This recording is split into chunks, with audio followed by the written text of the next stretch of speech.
This episode is for my daughter, who is studying the Mongols in middle school and asked me to do an episode on them. Welcome to History's Greatest Battles, Season 1, Episode 15, The Mongol Invasion of Japan and Battle of Hakata Bay, November of 1274 through August of 1281.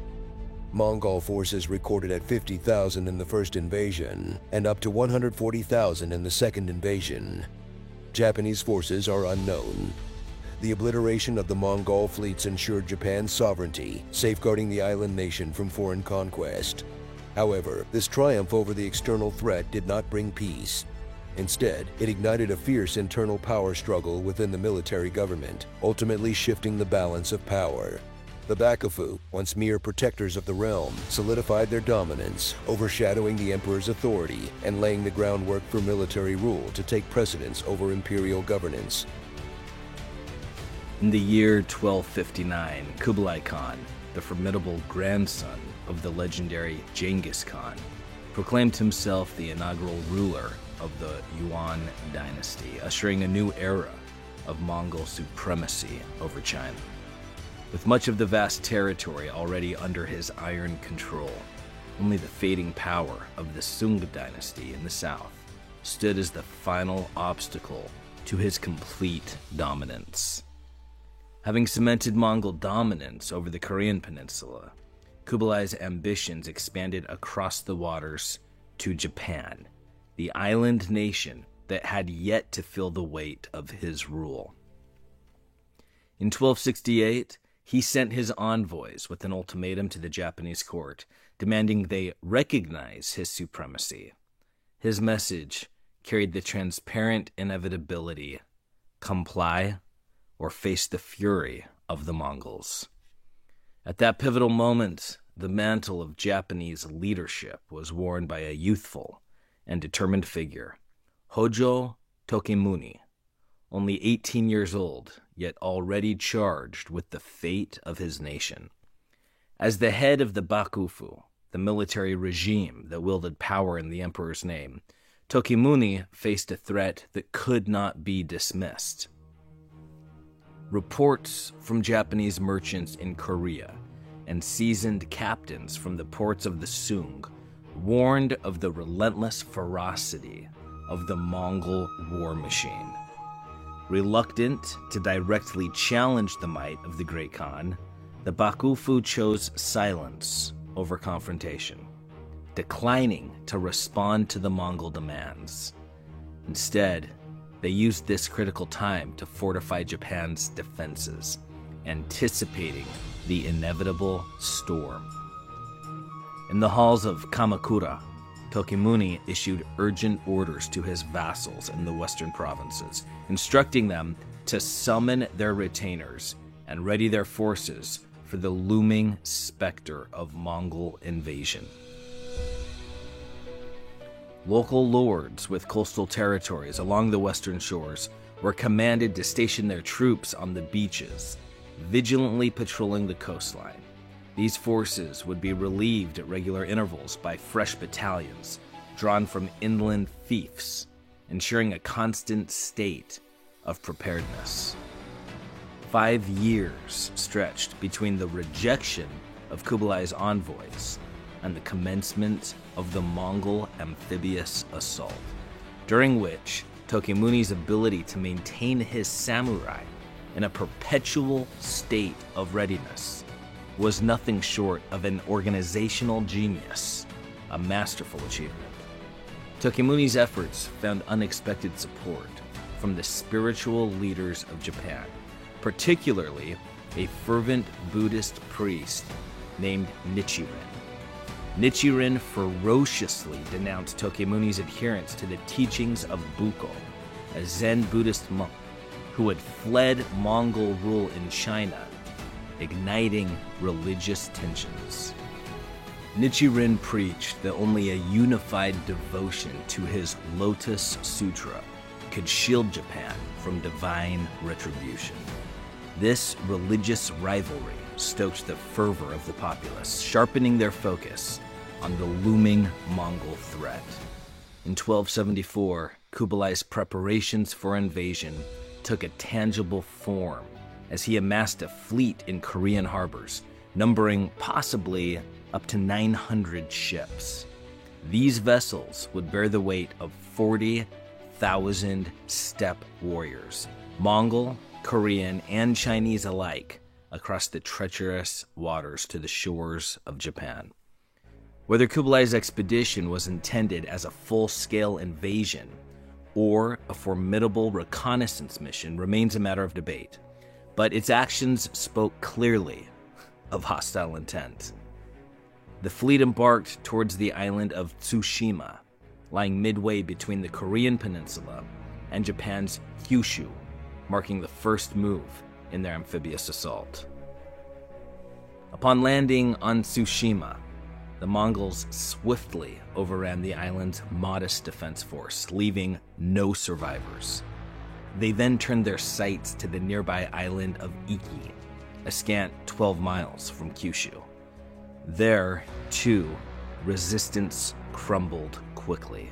Though tales of the samurai's valiant, albeit doomed, stand were said to have stirred fury in the Mongol ranks rather than respect. On the 18th of November, 1274, the Mongol fleet loomed on the horizon of Hakata Bay, Kyushu, and by the next day, they had landed. The town of Hakata fell into their grasp almost immediately, bringing the Mongol invaders face to face with a small contingent of samurai ready to defend their homeland. Undeterred by the odds, the samurai charged at the Mongol forces, unwilling to wait for the reinforcements that were en route. Their valor was met with the brutal reality that they were vastly outnumbered and militarily outmaneuvered. Accustomed to duels that showcased personal prowess and the skill of the blade, these warriors found themselves bewildered by the Mongols' foreign tactics. The Mongol army, embodying their heritage as horsemen of the steppe, unleashed volleys of arrows from horseback, saturating the battlefield with lethal precision. They also deployed primitive explosives. These were projectiles hurled from catapults that burst upon impact, more akin to deafening firecrackers than bombs, but sufficient to spread fear and inflict minor wounds among the Japanese ranks. Mongol infantry spurned the Japanese way of individual combat, opting instead for disciplined formations akin to the Greek phalanx, their spears forming an impenetrable barrier that repelled samurai assault after samurai assault with grim efficiency. Despite being outmatched, the samurai managed to inflict notable losses on the Mongol invaders. The exact toll remains uncertain, but it was sufficiently enough that when the Japanese warriors retreated to the fortified earthworks of Dazaifu, a few miles inland, the Mongols chose not to give chase. The barrage of arrows they had unleashed, combined with their lack of knowledge of the local terrain, the anticipation of Japanese reinforcements and their own casualties, led the Mongols to withdraw to their ships for the night, intent on rearming and regrouping. This decision would prove disastrous, as a powerful, legendary gale swept through the bay that night, capsizing numerous ships and claiming the lives of perhaps a third of the invasion force. The Mongols' inexperience at sea, and likely the urging of their more seasoned Korean sailors, led the remaining fleet retreating to the safety of Korean shores. The Bakufu, reviewing the events of the invasion, recognized that it was the whim of nature, not their martial prowess, that had spared Japan. Astutely, Tokimune anticipated that Kublai Khan would not suffer this setback in silence and would return with an even mightier force. In response, he ordered a significant escalation in defensive preparations across the entire nation. While the entirety of southern Honshu and the western coast of Kyushu were at risk, Tokemuni judged that Hakata Bay would likely be the site of the next confrontation. Accordingly, he commanded the construction of a defensive wall, stretching along the bay's length, a bulwark against the impending storm. To inspire the populace, Tokemuni decreed that any who distinguished themselves in battle against the Mongols, regardless of their allegiance to a feudal lord, would receive rewards directly from the central government. This promise of recognition and advancement, reminiscent of the motivations behind the Crusades in Europe a century earlier, rallied the Japanese people to this cause. Kublai Khan, seething over the failure of his first invasion, was nevertheless preoccupied with the final eradication of the Sung in southern China, delaying his plans for vengeance. In a show of resolve, he sent new envoys to Japan, reiterating his demands for submission. Tokemuni's response was grimly unambiguous. He had these emissaries beheaded, their severed heads a silent message of defiance sent back to the Khan. This deadly ritual persisted until 1279, when Kublai Khan, recognizing the futility, ceased sending envoys to Japan. Meanwhile, in Japan, the Bakufu's resolve to strengthen coastal defenses was matched by their decision to embark on building a fleet of their own, preparing for the inevitable clash on both land and sea. They would require every resource at their disposal, for when Kublai's gaze once more fixed on Japan, he commanded not only the naval power of Korea, but also the ships and mariners of the vanquished Sung. Kublai orchestrated the formation of two formidable invasion fleets. In Korea, approximately 900 ships were assembled, manned by roughly 17,000 sailors, carrying an army of 10,000 Korean soldiers, alongside 15,000 Mongol and Chinese warriors. This formidable force came to be known as the Eastern Route Army.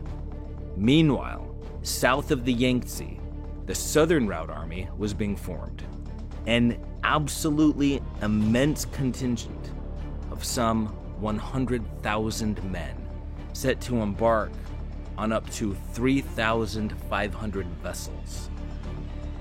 The grand strategy called for these two fleets to converge at Tsushima before pressing forward to Kyushu. The Eastern Route Army set sail from Korea on May 22nd, 1281, reaching the shores of Tsushima by June 9th. Despite having bolstered their defenses since the last attack, the Japanese forces stationed there were utterly overwhelmed once again, facing total annihilation at the hands of the Mongols. Iki Island met a similar fate on June 14th, falling swiftly to the invaders. By June 21, the Mongols arrived at Hakata Bay. Although the Southern Route Army lagged behind them, still organizing its vast numbers, the Eastern Route Army did not hesitate. They pressed forward with the invasion plans. An initial squadron of ships ventured past Hakata Bay, steering toward the main island of Honshu, a ruse intended to distract. However, the Japanese remained vigilant, not falling prey to this deception. The main body of the Mongol fleet sailed directly into Hakata Bay, landing forces along the Shiga Peninsula, which juts out from the north, partially enclosing the bay. The defensive wall did not extend to this area, leaving the Mongols an opportunity to outflank Japanese fortifications. Refusing to allow Mongols an easy breach, the Japanese launched wave after wave after wave of relentless assaults, foreshadowing the Banzai charges that would be seen centuries later during World War II. The strategy succeeded, the Mongols were contained within their beachhead, the narrow stretch of shoreline and the defensive wall preventing them from mustering a full-scale offensive. This allowed the Japanese to mount counterattacks, harassing the invaders. Under the cover of darkness, the Japanese launched their newly built small boats, each carrying a few samurai, into the midst of the anchored Mongol fleet. Silent and unseen, these warriors boarded the larger Korean vessels, cutting down as many sleeping Mongol warriors as they could before slipping back into the night. These night raids were so effective that the Mongols pulled their fleet back to Tsushima, opting to wait for the Southern Route Army. However, the crowded conditions and sweltering summer heat soon sparked a deadly epidemic, claiming the lives of approximately 3,000 soldiers. The vanguard of the Southern Fleet came into sight on July 16th, and by August 12th, both Mongol fleets had merged, ready to renew their assault on Japan with their combined might. Confronted by an impending onslaught of overwhelming scale, the people of Japan turned to the heavens, beseeching their gods for salvation. Miraculously, on the 15th of August, 1281, their prayers seemed to be answered. Japanese chronicles tell of a single lone cloud that formed on the horizon, swelling into an absolutely colossal storm. The ferocious winds ravaged the Tsushima Straits for 2 days, decimating the Mongol fleet and scattering their ships like leaves on the sand. While Mongol records are silent on the specifics, Japanese sources claim that fewer than 200 Mongol ships survived, with around 80% of the Mongol forces perishing, either drowned by the raging sea or slain by samurai on the beaches they attempted to escape to. Kublai Khan, initially undeterred, began preparations for a third invasion. However, by 1284, his focus shifted as new conflicts emerged in Southeast Asia, leading him to abandon his designs on Japan. The failed invasion inflicted relatively little damage on the vast Mongol Empire. It was the Chinese units of Kublai's forces that suffered most, with 12,000 Chinese captured and enslaved by the Japanese. The Mongols endured losses in men and ships, yet the greatest blow was to their pride, as Japan stood alone in the East as the only state that did not bow to Mongol primacy.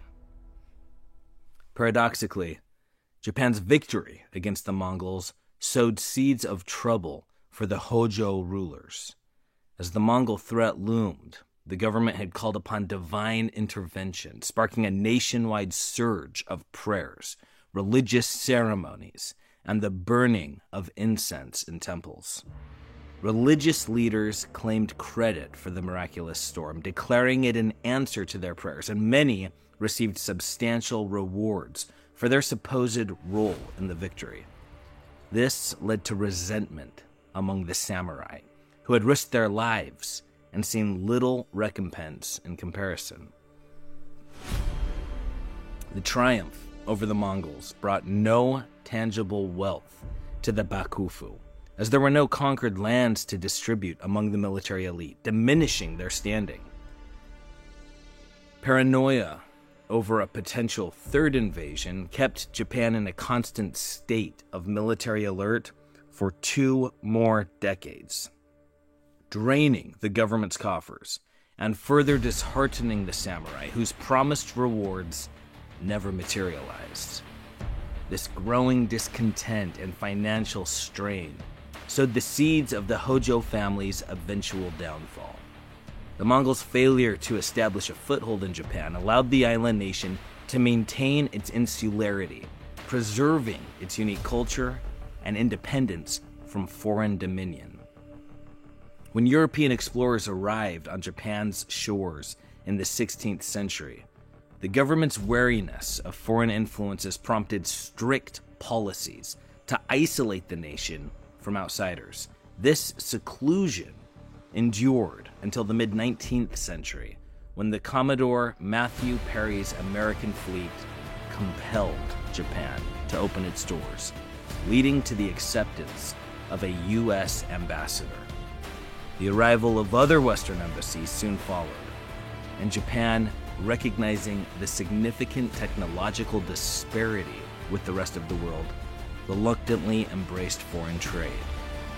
Yet the long years of isolation had ingrained a deep-seated suspicion of foreign customs, and particularly cautious attitudes toward European intentions. The tempest that obliterated the Mongol fleets was immortalized in Japanese lore as the kamikaze, the divine wind. Over the centuries, this legend endured, finding poignant resurgence during the 1940s as the U.S. invasion of the Philippines unfolded. In October 1944, Japanese pilots sought to invoke the spirit of the divine wind, embarking on suicide missions in a desperate bid to safeguard their empire. A grim strategy that persisted until Japan's surrender nearly a year later.